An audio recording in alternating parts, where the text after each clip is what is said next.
இன்றைக்கி டிஃபின் சப்பாத்தி டால்.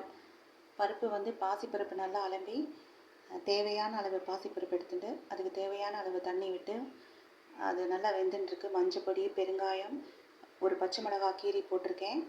அப்புறம் கொஞ்சம் சீரகம், இஞ்சி எல்லாமே போட்டாச்சு. உப்பு, பெருங்காயம் எல்லாமே. அது வெந்துட்டுருக்கு. இது கொஞ்சம் மசி ஆன உடனே கொஞ்சமாக புளி தண்ணி கரைச்சி விட்டுருக்கேன்.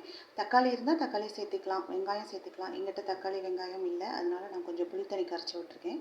இப்போ நல்லா கொதித்து கொஞ்சம் கூட நல்லா மசிய வெந்த உடனே நம்ம இறக்கி கடுகு, உளுத்தம்பருப்பு, சீரகம், காஞ்ச மிளகா, கருவேப்பிலை தாளிக்க வேண்டியதுதான்.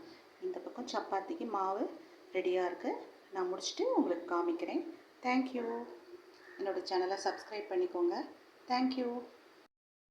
இன்றைக்கி டிஃபன் சப்பாத்தி பண்ணி முடிச்சாச்சு.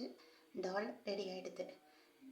சுட சுட தாலும் சப்பாத்தியும் இன்றைக்கி எங்கள் வீட்டில் டிஃபன். Okay, thank you.